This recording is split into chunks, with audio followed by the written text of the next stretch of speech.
உலகத்தில் உள்ள ஐயாவினுடைய சீடர்களுக்கும் பக்தர்களுக்கும் பிரம்மசூத்திர குழுவின் சார்பாகவும் உங்கள் சார்பாகவும் ஆத்ம வணக்கத்தை தெரிவித்துக் கொள்கிறேன். அனைவருக்கும் ஆத்ம வணக்கம். எல்லாம் சாப்பிட்டீங்களா? யாரும் சாப்பிடாமல் இருந்தால் போய் சாப்பிட்ருங்க தயவுசெய்து. இங்கே சாப்பிடாமல் உட்காரவே கூடாது. ஏன் சாப்பிடாமல் ஏன் உட்காரக்கூடாது? காரணம் என்னன்னா, பசி இருந்ததுன்னா சொல்கிறது காதில் நுழையாது, மனசெல்லாம் அங்கேயே இருக்கும். அதனால் திருப்தியாக சாப்பிட்டுட்டா தான் பேச முடியும், பேசுறது உள்வாங்க முடியும். சரிங்களா? ஈயப்படும் திருக்குறள் சரிதான். இருந்தாலும் பசி வந்தவங்கிட்ட போய் கேளுங்க. பசி வந்தால் 10ம் பறந்து போகும், திருக்குறளும் பறந்துடும். அதனால் பசி வந்தால் முதல்ல சாப்பிட்றணும். சரிங்களா? சரி, இப்போ இவ்வளோ பேர் வந்திருக்கிறீங்க. எதுக்கு வந்தோம்? நாமெல்லாம் இவ்வளோ தூரம் செலவு பண்ணி, பணத்தை செலவு பண்ணிக்கிட்டு, வேலையெல்லாம் விட்டுட்டு இவ்வளோ பேர் இங்கே வந்திருக்கிறோம். நம்ம இவ்வளோ பேர் இவ்வளோ செலவு பண்ணி இங்கே வந்திருக்கிறதுக்கு என்ன காரணம்? எல்லாரும் மாதிரியும் நம்மளும் நல்லா சம்பாதிக்கிறோம், நல்லா சாப்பிட்றோம், சந்தோஷமாக இருக்கிறோம், வீட்டில் அந்த எதுவும் இல்லை, நல்லபடியாக வாழ்க்கை போய்கிட்டு இருக்கு. நம்ம அது போதும்ல. ஆனால் எதையோ ஒன்று தேடி இங்கே வரோம். என்ன அது? அந்த தேடல் என்ன? அந்த புரிதல் எல்லாருக்கும் வேணும்.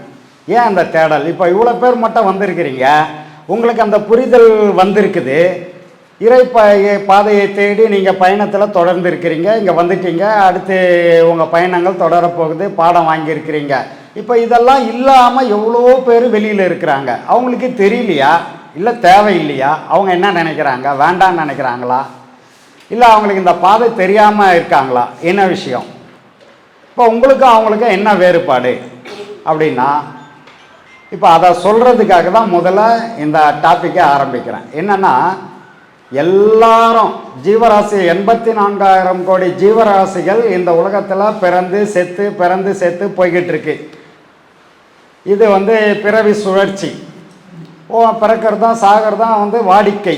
இது இறைவனுக்கு வேடிக்கை, நமக்கு இது வாடிக்கை. இப்படி போய்கிட்டு இருக்கு. அப்போது இதிலிருந்து விடுபடணும். இந்த சுழற்சியிலேருந்து, பிறவி சுழற்சியிலேருந்து ஒரு விடுதலை வேணும். ஏன் விடுதலை வேணும்? சிலர் நல்லா சந்தோஷமாக பல லட்சங்களுக்கு அதிபதி, பல கோடிகளுக்கு அதிபதி இருப்பாங்க. அவங்கெல்லாம் மீண்டும் கூட பிறக்கலான்னு நினைப்பாங்க. தப்பு கிடையாது, ஏன்னா அவங்க சந்தோஷமாக வாழறாங்க. ஆனால் நாம் இந்த குடும்பத்தில் இப்போ நடுத்தர வர்க்கத்தில் இருக்கிற சிலர் என்ன நினைக்கிறாங்கன்னா, என்னடா வாழ்க்கைன்னு நினைப்பாங்க. எவ்வளோ வந்தாலும் கூட அது ஒரு ப்ரிஸ்டேஜ் இஷ்யூ மாதிரி. என்னென்னா, பக்கத்து வீட்டுக்காரன் வசதியாக வாழறான், நம்மளால் அவனுக்கு வசதியாக அவனுக்கு ஈக்குவலாக வாழ முடியல. இந்த ஊரில் என்ன சொல்கிறாங்கன்னா, இப்போ ஒரு ஊரில் நம்ம வசிக்கிறோம், அந்த ஊரில் இருக்கிறவங்க ஏன்பா அவங்க அப்பா காலத்துலேருந்தே அப்படி தான்ப்பா, இந்த குடும்பமே அவ்வளோதான்ப்பா, அவனால் ஒன்றும் செய்ய முடியாது, பாவம், அவன் வருமானம் அவ்வளோதான், அவன் என்ன பண்ணுவான், இப்படி எல்லா வகையிலையும் அந்த மாதிரியே பேசுவாங்க. இப்போது வாழ்க்கையில் தாத்தா அப்படி தான் இருந்தார், அப்பா அப்படி தான் இருந்தார், நானும் அப்படி தான் வாழ்ந்துக்கிட்டு இருக்கிறேன். இப்போது என்ன விஷயம்? மற்றவங்களுக்கும் நமக்கும் அந்த வேறுபாடு எங்கேருந்து வருது? என்ன விஷயம்? ஏன் அப்படி வருதுன்னா, இதுக்கு எல்லாத்துக்கும் காரணம் முற்பிறவி பலன். பிறவி சுழற்சியில் முற்பிறவியில் அவன் என்ன செய்தானோ அதுக்கான பலனும் அதுக்கான உடலும் கிடச்சி அதை அனுபவிக்க தான் நம்ம வந்திருக்கோம். இதை தான் ரொம்ப அழகாக, வினை போகமே ஒரு தேகம் கண்டாய், வினைதான் ஒழிந்தால் திணைப்போதளவும் நில்லாது கண்டாய், எந்நேரம் சிவனை ஏற்றுங்கள் போற்றுங்கள் சொன்னேன், இதுவே மனசுக்கு உபதேசம் சொல்கிறாங்க. அப்போ என்ன அர்த்தம்னா, இறைவனப்புடி நீ எப்படி ஏழ்மையில் இருந்தாலும் கூட அந்த ஏழ்மையிலையோ மற்றவங்களையோ நீ பார்த்து, சிலர் என்ன கருப்பாக இருந்தால் சகப்பாக இருக்கிறவங்கள பார்த்து வருத்தப்படுவாங்க, ஐயோ நான் சகப்பாக பிறக்காமல் போயிட்டேன்னு. சிலர் நல்லா அழகாக இருக்கிறவனை பார்த்தா நான் ஒரு அசிங்கமாக இருக்கிறேன் அப்படின்னு ஒரு இரிட்டேட்டிங், அவங்க மனசுக்குள்ளேயே தாழ்வு மனப்பான்மை வந்துடும் சில பேருக்கு.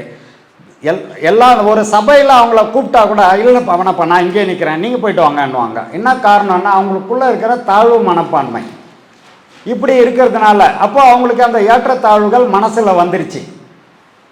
இதை முதல்ல தெளிவாக்கிடணும். ஏன்னா ஒருத்தர் மாதிரி இன்னொருத்தர் கிடையாது.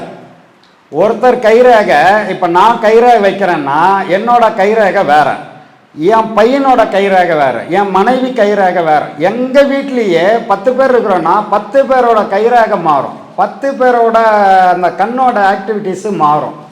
அப்போது ஒருத்தர் மாதிரி ஒருத்தர் கிடையாது, யாரும் அது மாதிரி இருக்க முடியாது. அப்போது வசதியாக ஒருத்தன் இருக்கிறான்னா அவன் தான், அவன் வசதியாக இருக்கிறவன், அவன் திருடுறவன், இவன் நல்லது பண்ணுறவன். இப்படி ஒவ்வொருத்தருக்கும் ஒவ்வொரு குணாதிசயத்தில் இறைவன் படைப்பில் மாறுபட்டு இருப்பாங்க. அதனால் நாம் அந்த தாழ்வு மனப்பான்மை கொண்டு வர வேண்டிய அவசியம் கிடையாது. நான் இப்படி தான், நான் அசிங்கமாக தான் இருப்பேன், இருந்தாலும் உள்ள மனசு அழகு இல்லையா? உள்ளே யாரும் பார்க்கறதில்ல, பார்க்குற வெளி தோற்றத்தை பார்த்து ஐயா அசிங்கமாக இருக்கிறேன் இருந்தாலும் பார்க்கறதுக்கே சகிக்கலையானுவாங்க. வெளியில் பார்த்துட்டு சொல்லக்கூடாது. உள்ள எல்லாருக்கும் ஒன்று தான். ஆன்மான்றது ஒரு பொருள், எல்லாருக்கும் ஆன்மா தனித்தனி பொருள், அது ரொம்ப அழகான பொருள், அது இறைவனால் படைக்கப்பட்டது, அதுக்கு அழிவு இல்லாதது, அறிவு பொருள். அது அப்படிப்பட்டது அவனுக்குள்ளே இருக்குது. அவன் மேலே பார்த்துட்டு அசிங்கன்னு நினைக்கிறான். அப்போது இது மாதிரி ஒவ்வொருத்தருக்கும் நினைவுகள் மாறிடுது. அப்போ என்ன ஆயிடுச்சுன்னா அந்த தாழ்வு மனப்பான்மையில் அவங்க வளர்ச்சி பாதையிலேருந்து விடுபட்டு தன்னைத்தானே ஒரு வட்டத்தை போட்டு வட்டத்துக்குள்ளே உட்காந்து குறுகிய வட்டத்தில் வாழ்க்கையை ஓட்டிக்கிட்டு இருக்கிறாங்க. அப்படி ஓட்ட வேண்டிய அவசியம் இல்லை. எல்லாருக்கும் ஒரு விஷயத்தை இறைவன் கொடுத்துருக்கிறான். இதை ரொம்ப அழகாக ஔவையார் சொல்லுவாங்க. வான் குருவியின் கூடு வல் அரக்கு தொல்கரையான் தேன் சிலம்பி இவையாவர்க்கும் செய்தறிதால் யாம் பெரிதும் வல்லோமே என்று வலிமை பேச வேண்டாம் கான், எல்லோருக்கும் ஒவ்வொன்று எளிதுன்னுவாங்க. இந்த பாடல் புரியுதா? வான் குருவியின் கூடு, தூக்கணாங்குருவி இருக்க, அதோட கூடு பார்த்தீங்கன்னா இப்படி தலைக்கீழே தொங்கின்னு இருக்கும். அதுக்கு வாசல் கீழே தான் இருக்கும். அந்த கீழ் வாசல் வழியாக தான் அந்த குருவி உள்ளே போகும். உள்ளே போயிட்டு ஒரு தட்டு மாதிரி இருக்கும், அந்த தட்டுக்கு மேலே போய் உட்காந்துக்கும். அது உள்ள அதில் தான் முட்டை போடும், அங்கேயே வசிக்கும். அங்கேருந்து வெளியில் பறந்து போகும், திரும்ப உள்ளே வரும். கொஞ்சம் பறிக்கிறதுக்கெல்லாம் அந்த முட்டை வைக்கிறதுக்கு எல்லாத்துக்கும் ஒரு தட்டு மாதிரி ஃப்ளாட் சிஸ்டம், அதை உள்ளே அப்படி கட்டி வச்சுருக்கோம். அப்போது என்ன சொல்கிறாங்க அவங்க, ஒரு வான்குருவி, அந்த வான்குருவியோட கூடு உங்களால் யாரையா செய்ய முடியுமா? செய்ய முடியாது. அதோட ஆற்றல் அந்த குருவிக்கு மட்டும்தான் உண்டு. அந்த குருவி மட்டும்தான் அந்த கூடு கட்ட முடியும். அப்போ அது தனித்திறமை. அப்போ அது மாதிரி அதே மாதிரி வல் அரக்கு தொல்கரையான், அந்த கரையான் புத்து பார்த்துருக்கீங்களா? நிறைய பேர் பார்த்துருப்பீங்க, ஏன்னா எல்லாம் விவசாயிங்க தான். புத்து கட்டியிருந்தேன்னா கழனிலெல்லாம் உடச்சி எடுக்கும்போது பார்த்துருப்பீங்க. தட்டு தட்டாக இருக்கும் உள்ள. அந்த புத்து உடச்சிங்கன்னா பார்த்தீங்கன்னா தட்டு தட்டாக இருக்கும். அதை பார்த்து தான் இன்றைக்கி ஃப்ளாட் சிஸ்டமே. ஃப்ளாட் சிஸ்டம் கட்டுற அளவுக்கு நமக்கு அறிவு எங்கே வந்ததுன்னா கரையான்கிட்ட இருந்து வந்தது. கரையான் தான் ஃப்ளாட்டு சிஸ்டத்தில் வீடு கட்டி வச்சுருந்தது. அதை பார்த்து நம்ம இப்போ ஆரம்பிச்சிட்டோம். அப்போது அந்த கரையான் மாதிரி யாராலையும் செய்ய முடியுமா? முடியாது. கரையான் மண்ணில் அதோட எச்சலை கொழித்து அந்த மாதிரி ஃப்ளாட் சிஸ்டமாக வீடு கட்டி உள்ள புத்தில் வாழ்ந்துக்கிட்டு இருக்குது. தேன் கூடு இருக்க திரவம் தான். அது தேன் ஒழுவம் தானே, திரவம் தானே, கட்டி பொருள் கிடையாது இல்லை அது. ஆனால் தொங்க விட்டு அதில் எடுத்துகிட்டு வந்து வைக்கும். ஒரு திரவம் மேலே தொங்கின்னு இருக்கிறது சாத்தியமா? முடியுமா நம்மளால்? ஒரு கிளாஸ் தண்ணி முழுசாக எடுத்துன்னு வரும்போது பாதி சிந்திடுது கீழே இல்லையா? கிளாஸில் ஒரு தண்ணி எடுத்துன்னு வாமான்னா அதுவே பாதி சிந்தின்னு தான் வரும் கீழே மேலேயும். ஆனால் அதே திரவ பொருள் தொங்கிக்கிட்டு இருக்கோம் மேலே, அவ்வளோ அழகாக அது கூடு கட்டி அதில் தேனை சேகரிக்கும். அப்போது தேன், இந்த சிலந்தி இருக்குது பார்த்தீங்களா? சிலந்தி அந்த பூச்சி என்ன பண்ணோம், அது ஒரு கூடு கட்டிக்கும். அதோட எச்சிலேயே நூல் மாதிரி ஒரு கூடை கட்டும். ரொம்ப அழகாக, பார்க்குறதுக்கு ரொம்ப அழகாக இருக்கும். ஒரு டிசைனோடு கட்டும். அழகாக அந்த கூடு கட்டிட்டு அது அந்த கூட்டுக்குள்ளேயே இருக்கும். அது எங்கே வேணாலும் போவோம் அந்த கூட்டில். ஆனால் வேறு எது வந்தாலும் அதில் உக்காந்தா முடிஞ்சிச்சு கதை. அது வலை பின்னி வச்சிருக்குது. எது உக்காந்தாலும் அங்கேயே மாட்டிக்கும். அது இவர் சாவகாசமாக நல்லா சாப்பிட்டுட்டு இருந்தாலும் கூட, பசி இல்லைன்னாலும் அது நல்லா படுத்து நிம்மதியாக தூங்கிட்டு பசிக்கும் போது எதாவது மாட்டியிருக்கான்னு பார்க்கும். 4-5 மாட்டியிருக்கும். அதில் தேவையான போது சாப்பிட்டுட்டு மறுபடியும் போய் தூங்கும். இறையை தேடி அது போகிறதில்ல, அதை தேடி இறை வரும் அங்கே. இது சிலந்தியோட வேலை. இப்படியெல்லாம் இந்த உலகத்தில் இறைவன் படைப்பு இருக்கே, உனக்கு என்ன தாழ்வு மனப்பான்மை கேட்குறாங்க. மனுஷனை பார்த்து அவங்க கேட்குறாங்க, உனக்கு எதுக்கு தாழ்வு மனப்பான்மை? எல்லாரும் வெவ்வேறு விதமாக இறைவனால் படைக்கப்பட்டவர்கள். அவங்கவுங்க முற்பிறவி பாவ புண்ணியங்களால் அதை அனுபவிக்கிறதுக்காக வந்திருக்கிறோம். அந்த வகையில் எல்லாருக்கும் எல்லா சுதந்திரமும் இருக்குது. யாரையும் பார்த்து தாழ்வு மனப்பான்மை கொள்ள வேண்டிய அவசியம் கிடையாது. இப்போ ஒன்றும் இல்லை, நான் இங்கே உட்காந்து பேசிக்கிட்டு இருக்கேன், நீங்கள் அங்கே உட்காந்துட்டு இருக்கிறீங்க. அப்போது என்னை விட உங்களுக்கு எதுவும் தெரியாதுன்னு நினைப்பேனா? நான் நினைக்க முடியுமா? அப்படி நினச்சா என்ன மாதிரி முட்டாள் உலகத்தில் எவனாவது இருக்க முடியுமா? என்னை விட படிப்பாளியும் இங்கே இருப்பாங்க. என்னை விட தெரிஞ்சவங்க நிறைய பேர் அங்கே இருப்பாங்க, இல்லாமல் கிடையாது. ஆனால் விதிப்படி ஐயா என்னை இங்கே உட்கார சொல்லி, இது இறைவன் கட்டளை, இங்கே உட்காந்து அவர் சொல்லி கொடுத்ததை சொல்ல சொல்லி உத்தரவு இல்லையா? அதனால் இங்கே உட்காந்து நான் பேசிக்கிட்டு இருக்கிறேனே தவிர இங்கே உட்காந்துட்டு இருக்கிறவங்களுக்கு ஒன்றும் தெரியாதுன்னு கிடையாது. இந்த மாதிரி வகையிலலாம் தாழ்வு மனப்பான்மை யாருக்கும் வந்துடக்கூடாது. எல்லாருக்கும் எல்லாம் தெரியும், யாரும் எதுவும் தெரியாதுன்னு இந்த உலகத்தில் யாருக்கும் கிடையாது. உங்களுக்கு தெரிஞ்சது எனக்கு தெரியாமல் இருக்கும், எனக்கு தெரிஞ்ச விஷயம் உங்களுக்கு தெரியாமல் இருக்கும். இதுதான் இதில் கற்றது கைமண் அளவு, கல்லாதது உலகளவுனாங்க. இப்படிப்பட்ட சூழ்நிலையில் பிறந்துட்டோம். அப்போது சிறப்பாக வாழ்க்கையை அமைச்சிக்கிறதுக்கு என்ன வழி? ஏதாவது வழி தெரிஞ்சால் நாங்களே அமைச்சிக்கிட்டு இருப்போமே, அதுக்கு ஏன் இங்கே வரப்போகிறோம் அப்படின்னு கேட்குறீங்க. அப்படி தானே வாழ்க்கையை சிறப்பாக அமைச்சிக்கிறதுக்கு என்ன வழின்னா, பணக்காரனாக ஆயிடுறதோ, பணம் சம்பாதிக்கிறதோ, மற்றவங்கள விட நான் தான் டாப் பண்ணுறதோ அது கிடையாது சிறப்பான வாழ்க்கை. நிறைவான வாழ்க்கை. எதுக்கு நிறைவான வாழ்க்கை? மனசுக்கு நிறைவான வாழ்க்கை. அப்போது மன நிறைவு வேணும். மன நிறைவு இருந்தால் அது சிறப்பான வாழ்க்கை. அப்போ அந்த மன நிறைவு எப்படி வரும் அப்படின்னா, மற்றவங்களை விட நீங்கள் வேறுபடுறதுக்கு இதுதான் காரணம். நான் சொன்னேனே, டாபிக் அங்கே தான் ஆரம்பித்தேன். மற்றவங்களை விட நீங்கள் வேறுபட்டிருக்கிறீங்க. அப்போ அதுக்கு என்ன காரணம்? மன நிறைவான வாழ்க்கை உங்களுக்கு இருக்கணும். இந்த பாடம் வாங்கினவங்களுக்கு வாழ்க்கையில் மன நிறைவான வாழ்க்கையை நீங்கள் வாழணும். அப்போ என்னன்னா, ஈதல் இசைப்பட வாழ்தல் அது வல்லது ஊதியம் இல்லை உயிர்க்கு அப்படின்னார் வள்ளுவர். இப்போ ஈதல் கொடுக்கணும், இசைப்பட வாழ்தல். இசைப்பட வாழ்தல் அப்படின்னா நீ கொடுத்தா இசைப்பட வாழ்வ, கொடுக்கலைன்னா அப்படி வாழ முடியாது. கொடுக்கணும். அப்போ 10 ரூபாய் சம்பாதிச்சா 2 ரூபாவது கொடுக்கணும், தானம் தர்மம் பண்ணணும்.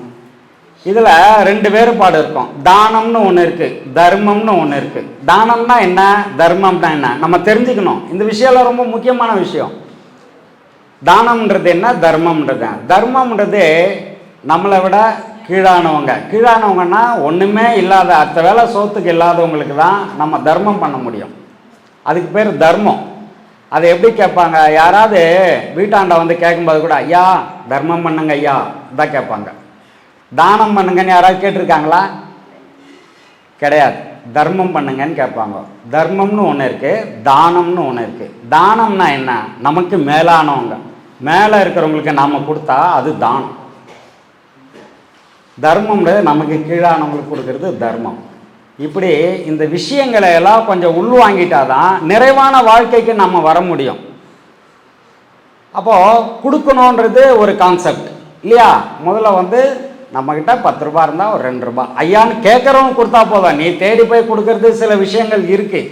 என்னென்னா, அப்போ திருவண்ணாமலையெல்லாம் பார்த்தீங்கன்னா யார் வாங்குறாங்களோ வாங்கலையோ அதெல்லாம் தெரியாது. நான் 4 மூட்டை சமையல் பண்ணி 4 மூட்டை அரிசி போட்டு சமைச்சிட்டு பிரிஞ்சி போட்டு வண்டியில் ஏற்றிக்கிட்டு போய் ஐயா வாங்கிக்கன்னு கொடுத்துட்டு வர்றது அது என்னோட இது. நான் கொடுக்கணும், அது என்னோட மனசுக்கு அது சந்தோஷம், கொடுக்குறேன். அப்படி பலர் கொடுப்பாங்க, அங்கே கொடுத்துட்டு வருவாங்க. ஆனால் அது கிடையாது, கேட்குறவங்களுக்கு கொடுக்கணும். அதுதான் சரியான விஷயம். கேட்காதவங்களுக்கு எத்தனை போய் திணிக்கிறதுன்றது சரியான விஷயம் கிடையாது.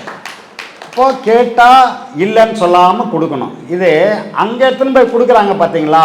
4 மூட்டை எத்தனை போய் பிரியாணி போடுறாங்களே, அவங்க பலர் எத்தனை போடுறதால வாங்கவே மாட்டான். அவங்களுக்கு தேவையே இல்லை. இது எப்படி இருக்கும்? திணிச்ச மாதிரி இருந்தால் என்னன்னா, நல்லா பிரியாணி சாப்பிட்டு ஜீரணம் ஆகிறதுக்கு ஒரு பீடா வாங்கி கொடுங்கன்னு கேட்டால் எப்படி இருக்கும்? பசிப்பா, நீ வர, ஐயா பசிக்குதுன்ற, இந்தாப்பா 100 ரூபா, அப்போ சாப்பிடுப்பான்றோம். பிரியாணி சாப்பிட்டேன், ஐயா பிரியாணி 1/2 பிளேட் சாப்பிட்டேன், 100 ரூபா சரியாக போச்சு. பிரியாணி ஜீரணமாகணும், ஒரு கோக் சாப்பிட்ணும், அப்படி இல்லைன்னா ஒரு வெத்தலை பாக்கு ஒரு பீடாவாவது சாப்பிட்ணும், இன்னொரு 10 ரூபா கொடுன்னு கேட்குறான். எப்படி இருக்கும்? சாப்பாடு பசிக்குதுன்னா 100 ரூபா கொடுத்தேன், பீடாவுக்கும் பிரியாணிக்கும் 10 ரூபா கேட்குறேன், சரியான விஷயமா இல்லை. இருந்தாலும் கேட்டான், இந்தா வச்சுக்கப்போ அப்படின்னு சொல்லிக்குவேன். இது மாதிரி தான் அங்கே பிரியாணியும் பீடாவும் சாப்பிட்றவங்களுக்கு தான் போட்டுன்னு இருக்கிறாங்க. திணிக்கிறதுன்றது அப்படி ஆகிடும்.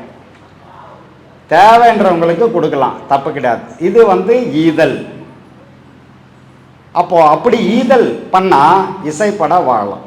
எப்படி இசைப்பட வாழ்தல்னா என்னன்னா, ஆனால் பல்லானவர்கிட்ட போனால் 10 ரூபா கேட்டால் கொடுப்பாருப்பா, அவர் அப்படிப்பட்டவர்ப்பா, எனக்கு ரொம்ப கஷ்டன்றல்ல, இன்னார்கிட்ட போ 10 ரூபா கொடுப்பார், போப்பா போய் கேட்டுப்பார் அப்படின்னு சொல்லுவான் அங்கே 4 பேர். இது இசைப்பட வாழ்தல்.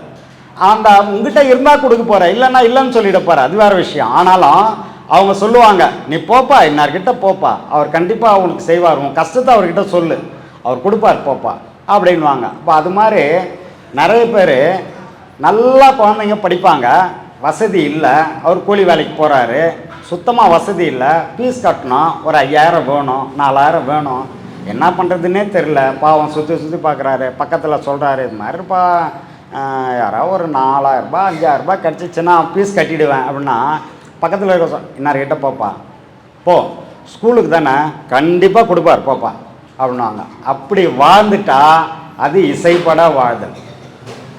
அப்படி வாழணும். இருந்தால் கொடு, இல்லைன்னா இல்லைன்னு சொல்லிடலாம், தப்பு கிடையாது. நீ கடன் வாங்கி யாரும் கொடுத்துட்டு பெருமைக்கு செய்யக்கூடாது அந்த வேலையை. உங்ககிட்ட இருந்தால் கொடு, இல்லைன்னா இல்லைன்னு சொல்லிவிடு, அதுதான் நல்ல விஷயம். இல்லைன்னாலும் பெருமைக்காக பக்கத்தில் அக்கத்தில் போய் ஒரு 4000 கூட 5000 வாங்கி நீ தானம் தர்மம் பண்ணிட்டா உங்கள் பொண்டாட்டி அடுத்த நாள் வீட்டுக்கு போகும்போதே கட்டை எடுத்து நின்றுன்னு இருக்கும். இந்த வாட்டி அந்த ஏன்னா துட்டிக்கிட்டு வாங்கி கொடுத்துட்டு வீட்டாண்ட கடங்காரன் கேட்டான்னா எல்லாருக்கும் அசிங்கம் தானே, குடும்பத்தில் எல்லாருக்குமே அது அசிங்கம் தானே. நீ அந்த மாதிரி வேலைலாம் செய்திடக்கூடாது. நான் தானம் பண்ணுறேன் தர்மம் பண்ணுறேன் அப்படின்னு இந்த மாதிரி தப்பான வேலைக்கெல்லாம் போயிடக்கூடாது. அப்போது இந்த மாதிரி ஒரு தெளிவு வரணும்னு சொன்னால் இந்த பாதை அவசியம். இந்த பாதைக்கு வந்தவங்க இந்த வகையில் சில விஷயங்கள்லாம் தெளிவுபடுத்திக்கணும். யார்கிட்டையுமே அந்த தாழ்வு மனப்பான்மை வரவே கூடாது. அவன் பெரியவன் நான் சின்னவன் அந்த எண்ணெல்லாம் யாருக்கும் பெரியவனும் கிடையாது சின்னவனும் கிடையாது, எல்லாம் இங்கே சமம். இறைவன் படைப்பில் எல்லாம் ஒன்று தான். நம்ம என்னங்க கேட்டால் இந்த இடத்துல பார்க்கும்போது ஆண் பெண் வித்தியாசம் கூட நம்ம பார்க்கறது இல்லை. ஐயா அதான் சொல்லுவார், இங்கே ஆன்மாவை மட்டும்தான் பார்ப்போம். அதனால தான் எல்லாருக்கும் ஆத்மா வணக்கம் சொல்கிறதுக்கு அதுதான் காரணம். ஆத்மாவை பார்க்குறோம், ஆண் பெண் வேறுபாடு கூட இங்கே பார்க்கறது இல்லை. அப்போ ஏற்றத்தாழ்வுகள் எப்படி பார்ப்பாங்க இல்லையா? பார்க்கக்கூடாது. இந்த இடம் அதுக்கான இடம் கிடையாது. ஏற்றத்தாழ்வுகள் இங்கே பார்க்கறதில்ல, ஆண் பெண் வித்தியாசம் கிடையாது, எல்லாரும் சமம். இப்படி ஒவ்வொரு விஷயத்தையும் ஐயா நமக்கு சொல்லி கொடுத்துட்டு போயிருக்கார். எல்லாரையும் சமமாக நினைக்கணும். நான் தான் பெரியவன்ற பேச்சுக்கு இங்கே இடமே கிடையாது, இங்கே யாரும் பெரியவன் கிடையாது. அப்படி ஒன்றும் இறைவன் யாருக்கும் சொல்லலை. அதனால் இறை பாதையில் போகிற நமக்கு அந்த மனப்பான்மை வரக்கூடாது.